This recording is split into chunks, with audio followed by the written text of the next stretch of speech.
तो इमेजिन करो आप एक फ्यूनरल में हो, सब लोग जो है वो रोने धोने में बिजी हैं और तभी किसी का फोन रिंग करता है और जो रिंगटोन है वो है भाग भाग डी के बॉस। ये बड़ा ही ऑकवर्ड मोमेंट हो जाएगा और जो लोग इसमें पार्टिसिपेट नहीं करेंगे और सिर्फ इसके बारे में सुनेंगे उनके लिए ये ह्यूमरस भी है और यही है ब्लैक कॉमेडी। आज की इस वीडियो में मैं बात करूंगा डार्क ह्यूमर या फिर ब्लैक कॉमेडी के बारे में। ऐसी कॉमेडी जो आपको हंसा भी सकती है और अनकंफर्टेबल भी फील करवा सकती है, और ये किस किस तरह की होती है सब कुछ डिस्कस करेंगे। तो बिना किसी देरी के हीरोगिरी शुरू करते हैं। Well, what is it then? I'm pregnant!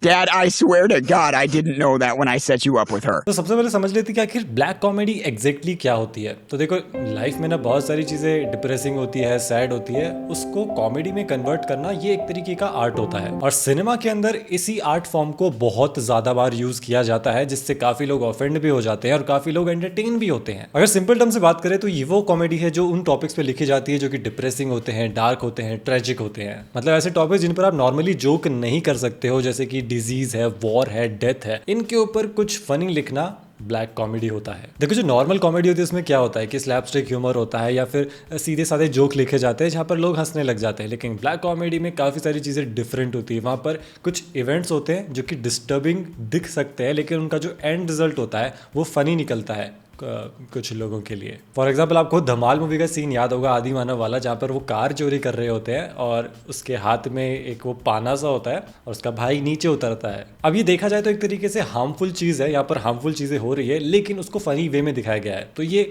Kind of dark humour है, उतना ज़्यादा डार्क भी नहीं है। लेकिन अब देखो, क्योंकि ब्लैक कॉमेडी एग्जिस्ट करती है, इसका ये मतलब नहीं है कि तुम लोगों को या मुझको इनसेंसिटिव होना चाहिए। ब्लैक कॉमेडी का रियल पर्पज है कि वो सीरियस सब्जेक्ट्स को एक्सेसिबल बनाए और एक रिफ्लेक्शन क्रिएट करे। कॉमेडी के थ्रू ना लोग डिफिकल्ट टॉपिक्स पे डिस्कशन कर सकते हैं, उनको समझ सकते हैं विदाउट गेटिंग डिप्रेस्ड। अगर इस चीज को आप साइकोलॉजिकल लेवल पर देखो तो ह्यूमंस का ना एक डिफेंस मैकेनिज्म होता है और वो कॉमेडी होती है। यानी कि अगर वो किसी चीज को लेकर डिप्रेस है, सैड है, तो वो उस चीज को जोक में कन्वर्ट कर देंगे कोप अप करने के लिए। ये एक तरीके से कोपियम होता है और सिनेमा में यानी कि मूवीज में या टीवी शोज में इस चीज को परफेक्टली कैप्चर किया जाता है। Oh, for God's sake. You just hate me because I'm black.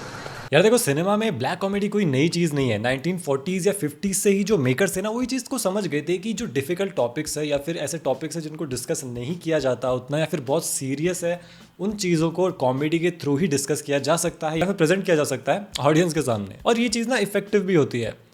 World war 2 के टाइम पे चार्ली चैपलिन का द ग्रेट डिक्टेटर आया था, जहां पर वो हिटलर की पैरोडी थी। इमेजिन करो उस समय किसी में इतना कुछ करने की हिम्मत थी, लेकिन ये सब कुछ कॉमेडी के थ्रू ही पॉसिबल हो पाता है। अगर वो डायरेक्टली हिटलर के ऊपर बनाते तो शायद से वो चीज रिलीज ही नहीं होती। और यहाँ पर ना सेंसरशिप का भी खेल समझो। अगर आप डायरेक्टली पॉलिटिकल कॉमेंट्स करोगे ना तो बड़ी दिक्कत हो सकती है, लेकिन कॉमेडी के नाम पर आप बहुत सारी चीजें कर सकते हो। आपको फ्री हैंड भी मिल जाता है अगर सरकार आपके पीछे ना पड़े तो। अगर आज की टाइम की बात करें ना तो डार्क कॉमेडी तो एक पूरा ही जॉनर बन चुका है जो कि हर जगह पे यूज हो रहा है। नेटफ्लिक्स पे, अमेजोन पे हमें बहुत सारी सीरीज देखने को मिलती है जो कि ब्लैक कॉमेडी को यूज करती हैं। हाल फिलहाल ब्लैक कॉमेडी के चलते या डार्क ह्यूमर के चलते हमारे देश में भी बहुत कुछ हो गया था। पूरा देश पीछे पड़ गया था समय रैना के शो के, और इतनी बड़ी बात नहीं, मुझे नहीं कहना चाहिए। एनीवे, एक चीज तो क्लियर हो गई थी कि डार्क ह्यूमर अभी हमारे देश के लिए शायद सही नहीं है and India is not ready for समय रैनाज ह्यूमर। तो चलो अब मेन इवेंट पे आते हैं कि आखिर सिनेमा के अंदर कितने तरीके की डार्क कॉमेडी होती है,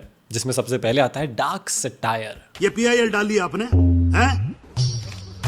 प्रोसिक्यूशन को प्रोस्टिट्यूशन लिख रखा है। यार अगर देखा जाए ना तो ये जो डार्क सटायर होता है ये सबसे सोफिस्टिकेटेड फॉर्म है डार्क ह्यूमर का। यहाँ पर जो राइटर्स होते हैं वो सोसाइटी को, पॉलिटिक्स को या फिर ह्यूमन नेचर को टारगेट करते हैं। हमने बहुत सारी फिल्म्स देखी है जहाँ पर सटायर का यूज करके कुछ इंपॉर्टेंट मुद्दों पर सवाल उठाया जाता है, जैसे कि एजुकेशन हो गया, पॉलिटिक्स हो गई। For example three idiots film. Three idiots film के अंदर बहुत सारे इंपॉर्टेंट मैसेजेस थे, लेकिन पूरी फिल्म कॉमेडी को लेकर चलती है। वो कॉमेडी के थ्रू ही हर एक चीज को एक्सप्लेन कर रहे होते हैं। सीरियस से सीरियस टॉपिक भी क्यों ना आ जाए, वो कॉमेडी के थ्रू ही एक्सप्लेन हुआ था उस फिल्म के अंदर। और आमिर खान की एक और फिल्म थी पीके, उसमें भी यही चीज हो रही थी। वो काफी रिलीजियस हो गए थे अब उसमें हो सकता है काफ़ी लोग एग्री करें ना करें, वो बात की बात है, लेकिन वहाँ पर कुछ इंपॉर्टेंट टॉपिक्स थे जिनको कॉमेडी के थ्रू ही एक्सप्लेन किया जा रहा था। अगर हॉलीवुड की बात करें तो एक फिल्म आई थी डॉक्टर स्ट्रेंज लव। इस फिल्म ने तो कमाल ही कर दिया, मतलब न्यूक्लियर वॉर जैसे टॉपिक पे इन्होंने कॉमेडी फिल्म बना दी, एक सैटारिकल फिल्म। स्टैनली कुब्रिक ने इस फिल्म को डायरेक्ट किया और उन्होंने अब वॉर ऑफिशियल्स को, गवर्नमेंट ऑफिशियल्स को, मिलिट्री वालों को ऐसे प्रेजेंट किया जैसे कि वो सब लोग पागल हैं। एक सीन आता है जहाँ पर president accidentally nuclear war start कर देता है क्योंकि वो अपनी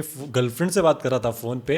अब सोचो ये रियल लाइफ में होगा तो कितना ज्यादा भयानक होगा, लेकिन इस फिल्म में उसको फनी वे में दिखाया गया है। एक और एग्जांपल है मेरे पास में जो कि बिल्कुल फ्रेश है, वो है द स्टूडियो। ये रिप्रेजेंट करता है आजकल के स्टूडियोज़ को, जो कि मूवी स्टूडियोज होते हैं, चाहे वो डिज्नी हो गया, वार्नर ब्रदर्स हो गया या फिर कोई और स्टूडियो हो गया, उनमें कैसे काम चलता है उस चीज़ को कॉमेडी के थ्रू समझाया गया है।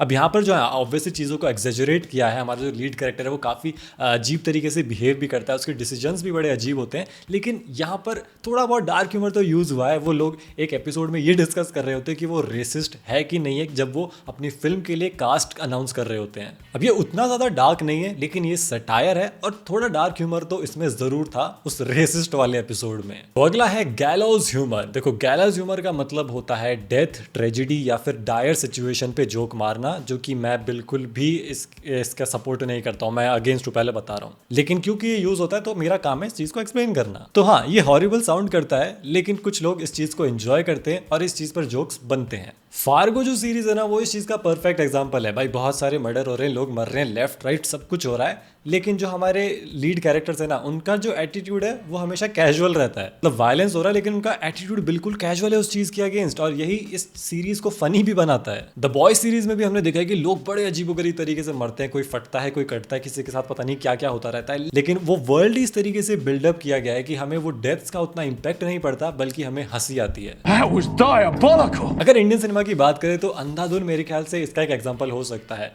वो जो हमारा पियानिस्ट था जो कि अंधा होने का नाटक कर रहा था, उसके सामने से लाश को रगड़ते हुए वो लोग लेके जाते हैं और तबू वहां पर ऐसी एक्टिंग कर रही होती है जैसे कि कुछ हुआ ही नहीं है। अब ये जो सीन था ना, ये आपको थ्रिल भी महसूस करवाता है, लेकिन हंसी भी आती है कि भाई यहाँ पर सबको पता है आपस में क्या चल रहा है, लेकिन एक अंधा बन के बैठा है और एक उसको अंधा समझ के बैठी है।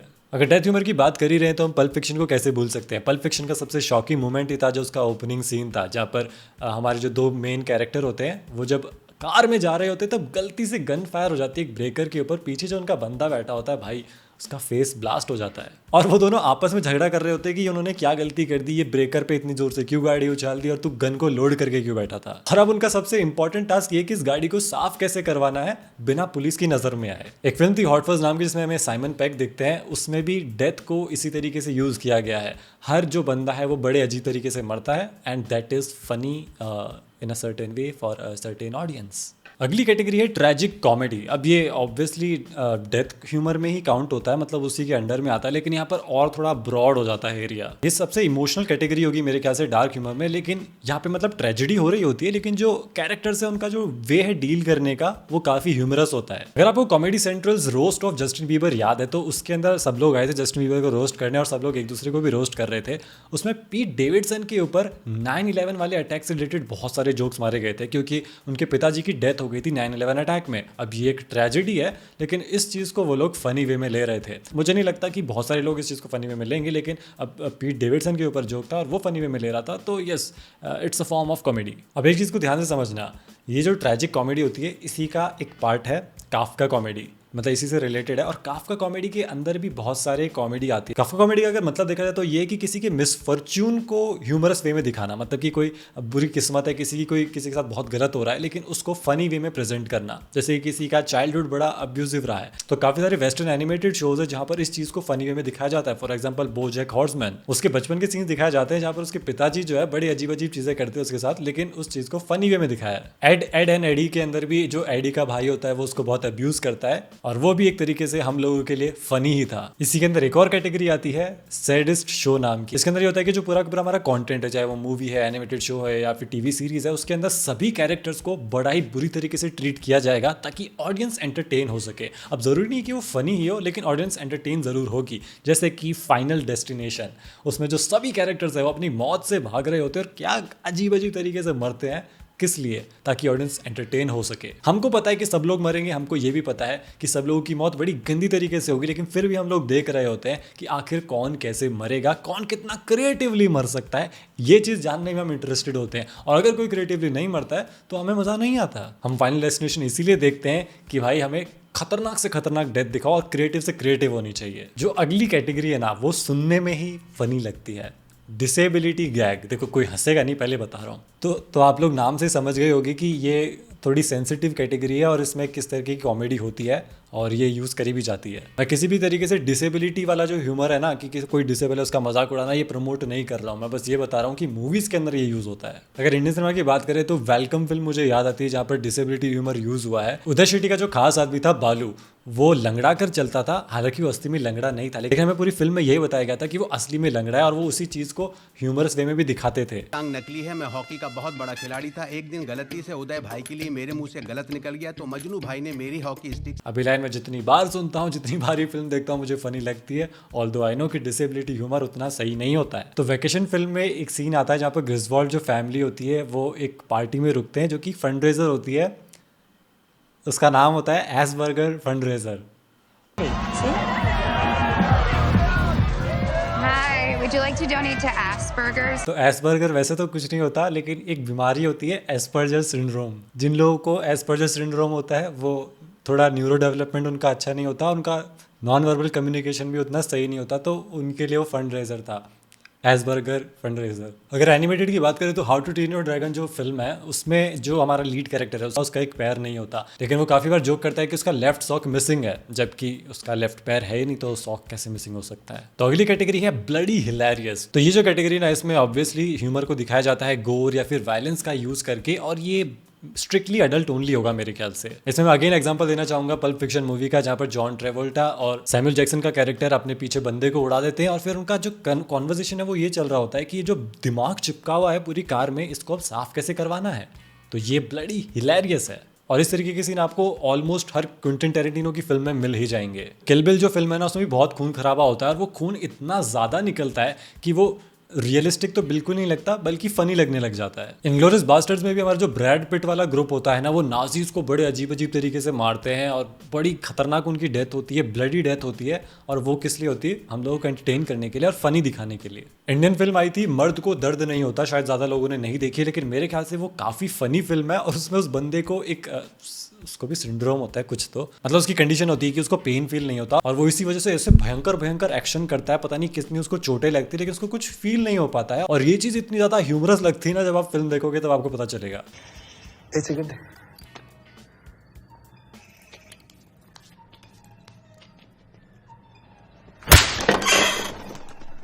तो अगली कैटेगरी है डार्क पैरोडी। इस कैटेगरी में होता क्या है कि जो नया कंटेंट आता है वो एग्जिस्टिंग कंटेंट का ही रीमेक होता है, लेकिन थोड़ा डार्क और ट्विस्टेड होता है। इसमें पॉर्न पैरोडीज भी आती हैं और वो बहुत सारी बनी है, मैं एक एक्सप्लेन नहीं करूंगा, लेकिन आप गूगल कर सकते हो। स्कैरी मूवी जो पूरी की पूरी सीरीज है ना, वो पैरोडी ही है। मतलब हॉलीवुड में जितनी भी हॉरर फिल्म्स आती है ना, उन्हीं की पैरोडी दिखाई गई है इस फिल्म के अंदर। जो इवेंट्स हम लोग ऑलरेडी पिछली हॉलीवुड मूवीज में देख चुके हैं, उनको ये रिक्रिएट करते हैं काफी डिस्टर्बिंग वे में, काफी ट्विस्टेड वे में और फनी वे में। अगर आपने फैमिली गाय देखा है तो भाई साहब वो लोग तो नेक्स्ट लेवल पे हैं। उनके लिए डार्क ह्यूमर तो मतलब रोजाना का काम है, और वो पैरोडी भी बहुत सारी बनाते हैं पॉपुलर फिल्म्स की। Sorry, lady, lots of clothes. It's not happening. और यही सेम चीज़ ना द सिम्पसन्स में भी होती है, जहाँ पर वो popular films, popular animated cartoons की पैरोडी बनाते हैं। तो एक और बोनस कैटेगरी बता देता हूँ, क्राइम गॉन रॉन्ग। मेरे ख्याल से मेरी फेवरेट कैटेगरी होगी डार्क ह्यूमर में, क्योंकि मुझे कॉमेडी ऑफ एरर कहते हैं इसको, मुझे बहुत ही ज़्यादा पसंद है। और यहाँ पर अगर क्राइम शामिल हो जाए तो भाई साहब मज़े ही हो जाते हैं। फॉर एग्जाम्पल डेली बेली के अंदर ना कुछ सीरियस लोग इन्वॉल्व होते हैं एक पर्टिकुलर इवेंट में। एक तो हमारे जो 3 लीड कैरेक्टर है वो तो बिल्कुल भी सीरियस नहीं होते, वो नॉर्मल लोग हैं। लेकिन फिर आता है एक गैंगस्टर जिसके हीरे गुम हो जाते हैं, लेकिन वो हीरे कहाँ से कहाँ पहुँच जाते हैं, और उसके पास में जो हीरे का डब्बा आता है उसके अंदर क्या क्या चीज़ें होती है भाई साहब, this is pure humour. Sir ये तो टट्टी है। Thank you. और फिर जो मूवी के क्लाइमैक्स में थोड़ा शूट आउट भी हो जाता है, उसमें भी आप देखोगे तो वहाँ पर काफ़ी लोग मरते हैं, लेकिन उसको हिलेरियसली दिखाया गया है। एक टीवी सीरीज आई थी अपहरण नाम से, भाई वो मुझे इतनी बढ़िया लगती है ना। उसके अंदर भी यही होता है, क्राइम बहुत सारा होता है, लेकिन जो कॉमेडी चलती रहती है साथ साथ में, वो बहुत बढ़िया होती है। Ready, steady, Ved Prakash Mishra.